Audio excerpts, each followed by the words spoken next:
Nous avons aujourd'hui 3 nouvelles mises à jour sur le Galaxy S25 Ultra. Et l'une d'elles dit « L'écran et la caméra du S25 Ultra seront mis à niveau au plus haut niveau ». Selon Ice Universe, le Galaxy S25 inclura des fonctionnalités et des mises à jour de conception inspirées du Galaxy XR. Pour ceux qui ne le savent pas, le Galaxy XR est la version Samsung du Physician Pro by Apple, un casque de réalité mixte. Désormais, le lancement du Galaxy XR est prévu en même temps que le S25 Ultra. Il est donc logique que nous constations un certain chevauchement. Nous parlons de similitudes potentielles dans la conception et d'une intégration transparente entre les deux appareils. Et peut-être même certaines fonctionnalités partagées comme Samsung Continuity et Galaxy AI. Il est intéressant que Samsung avance avec le Galaxy XR, d'autant plus que Apple a du mal à vendre le Vision Pro. Si Samsung peut le proposer à un prix inférieur, et je veux dire bien inférieur au prix élevé de 3 500 $ du Vision Pro, cela pourrait intéresser plus de gens. Dans tous les cas, il sera intéressant de voir si Samsung est capable de généraliser cette technologie. Honnêtement, je ne suis pas trop excité pour le moment, mais qui sait, peut-être que ça changera. Une fois que nous verrons l'appareil réel, lors de son dernier appel aux résultats, Samsung a annoncé le Galaxy S25 Ultra. Il comportera des mises à niveau de premier ordre pour l'écran et la caméra. Le communiqué de presse mentionne que l'écran et la caméra seront mis à niveau au plus haut niveau. On sait déjà que le X25 Ultra disposera de nouveaux capteurs de caméra, dont un téléobjectif, caméra ultra large 50 mp, mise à jour et version améliorée. Du capteur principal avec une résolution de 200 mégapixels. La grande question maintenant est de savoir de quelle mise à niveau d'écran spécifique parlait-il.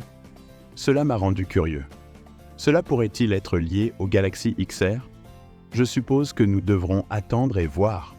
Samsung a également confirmé qu'il travaillait à l'amélioration et à l'introduction de nouvelles expériences d'IA avec le S25 Ultra.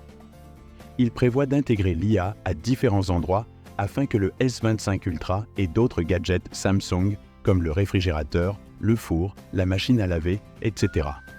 communiquent mieux, créant ainsi un écosystème plus transparent. Ensuite, nous avons les scores Geekbench pour le processeur Snapdragon 8 Gen 4 qui alimentera le S25 Ultra avec des scores de 2800 et 8800 respectivement pour les monocœurs et les multicœurs.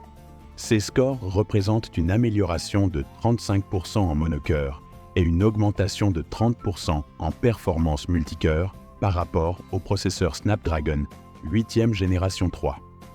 Par rapport à l'iPhone 15 Pro Max, le score monocœur est similaire, tandis que le score multicœur est environ 22% plus élevé.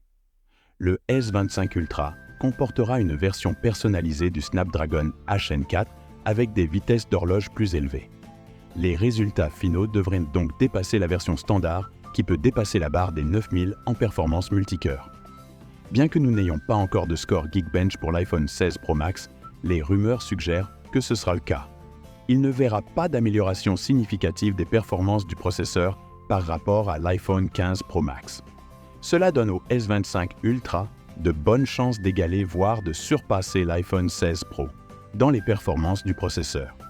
Concernant le GPU, le S24 Ultra surpasse effectivement l'iPhone 15 Pro Max. Voici 3 autres mises à jour pour le S25 Ultra, dont une mise à niveau massive de la RAM, connectivité satellite, conception et capacité de la batterie. Merci d'avoir regardé avec vous Android+.